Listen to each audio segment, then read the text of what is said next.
نحمده ونستعينه ونستغفره ونعوذ بالله من شرور أنفسنا ومن سيئات أعمالنا من يهده الله فلا مضل له ومن يضلله فلا هادي له وأشهد أن لا إله إلا الله وحده لا شريك له وأن محمدا عبده ورسوله صلى الله عليه وعلى آله وأصحابه وسلم أما بعد قال الله تعالى في كلامه المجيد والفرقانه الحميد أعوذ بالله من الشيطان الرجيم بسم الله الرحمن الرحيم وإذ ابتلى إبراهيم ربه بكلمات فأتمهن قال إني جاعلك للناس إماما قال ومن ذريتي قال لا ينال عهد الظالمين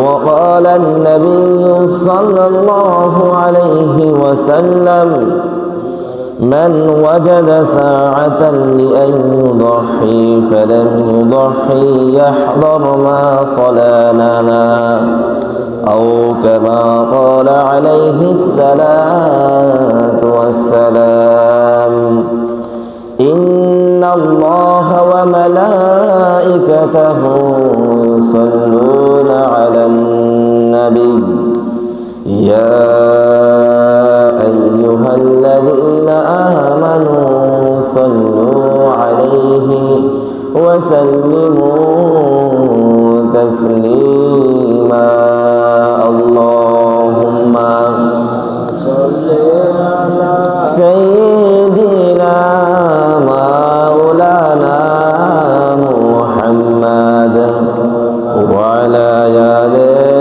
سيدنا مولانا محمد اللهم صل على سيدنا مولانا محمد وعلى آل سيدنا مولانا محمد بلغ العلا بكماله كشف الدجى بجماله حسنة جميع خصاله صلوا عليه وآله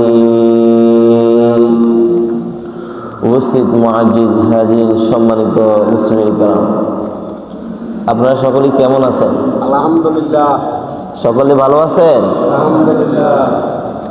আলহামদুলিল্লাহ যে রব্বুল আলামিন আমাদেরকে সকলকে ভালো রেখেছেন, সুস্থ রেখেছেন, আল্লাহর ঘরে আসার এবং বসার তৌফিক দিয়েছেন।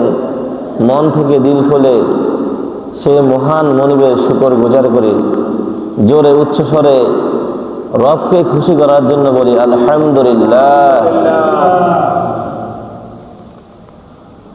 আলহামদুলিল্লাহ।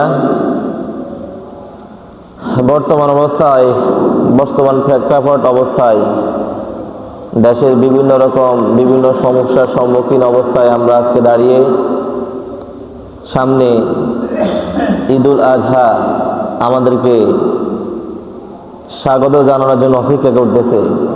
সেই পূর্ব মুহূর্তে আমরা আজকে সেই কোরবানির ঐতিহাসিক ঘটনা, কোরবানির কি ঐতিহাসিক ঘটনা কোরআন এমন হাদিসে রাখবে ইনশাল্লাহ জানার চেষ্টা করব। আগামী জুমা কোরবানির ফজিলত, কোরবানি করা ওয়াজিব, কার কার উপর কোরবানি করা ওয়াজিব, কতটুকু সামর্থ্য থাকলে ওয়াজিব, আর কোরবানি করার বিনিময়ে আল্লাহ কি আমাদেরকে নেকি দিবেন অথবা কি ওয়াদা করেছেন, সেইগুলো ইনশাল্লাহ আগামীকাল আল্লাহ যদি আগামী জুমা আমাদেরকে হায়াতে তৈয়বা দান করেন ইনশাল্লাহ আলোচনা করব।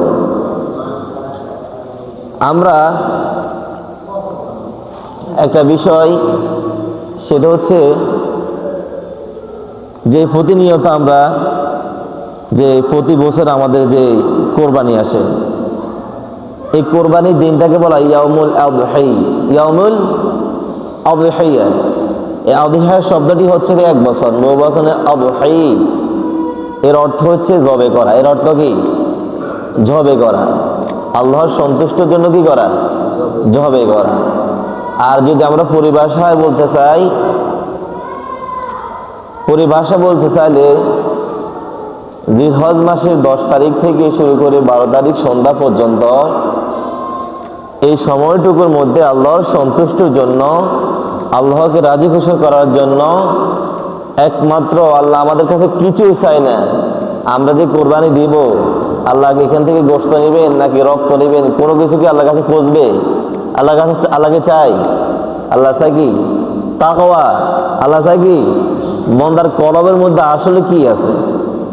তাহলে যে আল্লাহ কোনো কিছু চায় না, বন্দার কলবের মধ্যে কি আছে, সে আল্লাহর আমাদের কাছে এই কোরবানির যে পশু আমরা যে জবা করব, সেই পশু সম্পর্কে কিভাবে, সেই পশু কিভাবে কি হবে, সেই পশু মানে আমরা কিভাবে কত জনে ভাগ করে করব, ইনশাল্লাহ সেই বিষয়গুলো আমরা আগামী জুমা ইনশাল্লাহ আলোচনা করার চেষ্টা করব। তাহলে পরিভাষা বলতে চাইলে জিলহজ মাসের 10 তারিখ থেকে শুরু করে সন্ধ্যা 12 তারিখ সন্ধ্যা পর্যন্ত এই সময়টুকু জবে করার নাম হচ্ছে কি? কোরবানি। কি? কোরবানি। সম্মানিত প্রিয় হাজিরিন, তাহলে এই যে কোরবানি, এই কোরবানি কি আসলে হযরত ইব্রাহিম আলাইহিস সালাম যে আমরা যে প্রেক্ষাপট প্রতিনিয়ত আলোচনার মধ্যে বা হুজুররা আলোচনা করেন বা ইউটিউবের মধ্যে শুনি, আসলে এই কোরবানির প্রেক্ষাপটটা কোন সময় থেকে শুরু, এটাও তো আমাদের জানা দরকার আছে নাকি? আল্লাহ রাব্বুল আলামিন পবিত্র কুরআনুল কারীমের মধ্যে ইরশাদ করেছেন, ওয়াতলু আলাইহিম নাবা বনি আদম বিল হক إذ قربا قربانا فتقبل من أحدهما واتل عليهم نبأ بني آدم بالحق। যা আল্লাহ রাব্বুল আলামিন হযরত মুহাম্মদ সাল্লাল্লাহু আলাইহি সাল্লামকে সম্বোধন করে উদ্দেশ্য করে বলছেন, হে নবী, আপনি শুনিয়ে দেন, আপনি বলে দেন যে হযরত আদম আলাইহিস সালামের সে তাদের পুত্রদের কোরবানির ঘটনা, কোরবানির সম্পর্কে আপনি তাদের জানিয়ে দেন। আল্লাহ রাব্বুল আলামিন ইয ক্বাররাবা কুরবানাও ফাতুকবিলা মিন আহাদিহিমা, যে তারা দুজনে কোরবানি করেছে, আল্লাহ রাব্বুল আলামিন তাদের দুজন থেকে একজনের কোরবানি কবুল করেছেন। তারা দুজনে কি করেছেন? দুজনে কোরবানি করেছেন, কিন্তু তাদের দুজনের কোরবানি আল্লাহ কবুল করেছেন কজনের? একজনের কোরবানি কবুল করার পরে এক ভাই বলছে যে আমি তোমাকে হত্যা করব। কারণ কি? আমি তোমাকে কি করব? হত্যা করব। এখানে তার ভাই বলল যে এখানে আমার কি দোষ? পরের আয়াতে আল্লাহ পরের অংশের মধ্যে তার ভাই উত্তর দিছে যে আল্লাহ রাব্বুল আলামিন যারা মুত্তাকি, যারা আল্লাহ ভীরু, যারা ফরজগারী, তাদের কোরবানি কবুল করেন। তাহলে কি? তাদের কোরবানি কবুল করেন। মূলত প্রেক্ষাপট হচ্ছে হযরত আদম আলাইহিস সালামের, আদম আর হাওয়া আলাইহিস সালামদের থেকে তো আমাদের এই সারা পৃথিবীর বংশ বিস্তার, এটা তো আমরা জানি, তাই ইনশাআল্লাহ জানি তো। হযরত আদম আলাইহিস সালামের অরসে হযরত হাওয়া আলাইহিস সালামের গর্ভের মধ্যে আল্লাহ রাব্বুল আলামিন 2টা করে সন্তান কি হতো? ভূমিষ্ঠ হতো। আর দুইটা সন্তান জোড়া হতো, একটি সন্তান থাকতো ছেলে আর একটি সন্তান থাকতো কি মেয়ে। তো আল্লাহ রাব্বুল আলামিন হাবিল এবং কাবিল, হাবিল এমন কি কাবিল, আদম আলাইহিস সালাম দুজন সন্তান। তো হাবিলের সাথে যে সন্তান দুনিয়ার মধ্যে আসছে, সেই সন্তান একটু কুৎসিত অথবা একটু দেখতে সৌন্দর্য কম, কিন্তু কাবিলের সঙ্গে যে মেয়ে সন্তান দুনিয়ার মধ্যে আসছেন তার নাম হচ্ছে আকলিমা। সে অত্যন্ত কি সুন্দরী ছিল এবং রূপবতী ছিল। যখন তাদের উপযুক্ত সময় আসছিল, যখন বিয়ের বিষয় সিদ্ধান্ত হলো আল্লাহ রাব্বুল আলামিনের পক্ষ থেকে, তখন যে হাবিলের সাথে যে মেয়েটি, তার নাম হচ্ছে লিউজাকে কাবিলে বিয়া করার জন্য অনিচ্ছা প্রকাশ করলো যে আমি ওনাকে কি করবো না, বিয়ে করবো না, আমার সাথে যে আমার বোন জন্মগ্রহণ করছে আমি তাকে বিবাহ করব, তাকে কি করব, বিবাহ করব। হযরত আদম আলাইহিস সালাম বলছেন এটা আমার সিদ্ধান্ত নয়, এটা আল্লাহ রাব্বুল আলামিনের পক্ষ থেকে সিদ্ধান্ত যে আগের ঘরে যখন সন্তান আসবে সেই সন্তান ছেলে সন্তান পরের ঘরের মেয়েকে বিয়ে করবে, পরের ঘরকার ছেলে সন্তান আগের ঘরের মেয়েকে বিয়ে করবে। এটা সিদ্ধান্ত কার? আল্লাহ রাব্বুল আলামিন। আল্লাহ রাব্বুল আলামিনের সিদ্ধান্ত কাবিলে মানে না। আল্লাহ রাব্বুল আলামিন বলছে কুরবানি করো। আল্লাহ রাব্বুল আলামিন বলছে কি, তাদেরকে বলেন ইজ করবা কুরবানা ফাতুকবিলা মিন আহাদিহুমা, তাদের দুজনকে কুরবানি করার জন্য আল্লাহ রাব্বুল আলামিন বলেছেন। কুরবানি করার জন্য আল্লাহ রাব্বুল আলামিন যখন বলেছেন, তখন দুইজনে কুরবানি করার জন্য মাঠের মধ্যে তারা পশু নিয়ে গেল। তাদের যে অবস্থা, যে সামর্থ্য আছে সেই অনুযায়ী তারা কি করলো, তখন আল্লাহ রাব্বুল আলামিনের পক্ষ থেকে আকাশ থেকে আগুন এসে জ্বলসে দিয়ে গেল হাবিলের কোরবানির পশু।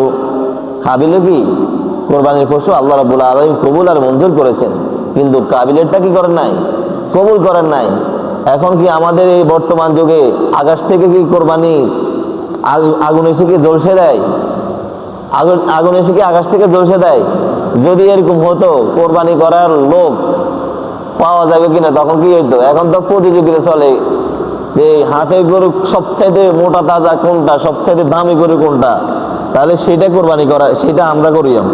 কারণ করবে এই জন্য, তাহলে বোঝা যাবে যে এই সমাজের সবচাইতে সম্ভ্রান্ত পরিবার অথবা সবচাইতে বড় পয়সাওয়ালা অথবা সবচাইতে বড় কি টাকা পয়সার মালিক না আমি, সেটা কিন্তু বোঝা যাবে অথবা সবাই কি বলবো। কিন্তু যদি আল্লাহ রাব্বুল আলামিন হাবিল এবং কাবিলের যেভাবে কোরবানির পশুকে আল্লাহর পক্ষ থেকে যেভাবে আকাশ থেকে এসে কোরবানির পশু জ্বলসে দিয়েছে, কবুল করেছেন, সেটা বোঝা গেছে। যদি এই পর্যায়ে আসতো তাহলে কোরবানি দাতা ওয়ালাদের খুঁজে কি পাওয়া যেত? ভয়ে শর্মে লোক লজ্জায় কোরবানি কি করতো না। তাহলে আল্লাহ রাব্বুল আলামিন যখন হাবিলের কোরবানি কবুল করেছে, তখন তার ভাইয়ের প্রতি সেই ক্রোধে তাকে হত্যা করলো। তাকে কি করলো? হত্যা করার পর তখন তাকে কিভাবে সে কি করবে, তখন আল্লাহ রাব্বুল আলামিন নিজামত, আল্লাহ রাব্বুল আলামিন কুদরতির পক্ষ থেকে একটা কাক পাখিকে হত্যা করার পর সে আবার তাকে কি করলো, তাকে কবর দিল। সেখান থেকে সেই শিক্ষা নিয়ে তার ভাইকে সেই মাটিতে পুঁতে কি করলো, কবর দিল। তাহলে এখন থেকে সেইখান থেকে ওই সময় থেকে যে মেয়ে কেন্দ্রিক রূপবতী এবং সৌন্দর্য আকৃষ্টতার কারণে নিজের ভাইকে কি করলো, হত্যা করলো, এই মেয়ে কেন্দ্রিক অথবা এই ফিতনা কিয়ামত পর্যন্ত কি থাকবে, জারি থাকবে। এবং কিয়ামত পর্যন্ত যত রাহাজানি হত্যা হবে, প্রত্যেকটা হত্যার এক ভাগ গুনাহ কাবিলের গুনার মধ্যে কি, কাবিলের গুনার মধ্যে আমলনামার মধ্যে কি যোগ হবে। সম্মানিত হাজিরিন, তাহলে আমরা এখান থেকে কি বুঝতে পারলাম যে আল্লাহ রাব্বুল আলামিন এই কোরবানির সূচনা যে হাবিল এবং কাবিল থেকে কি হলো, শুরু হলো, সেখান থেকে কোরবানি কি সূচনা শুরু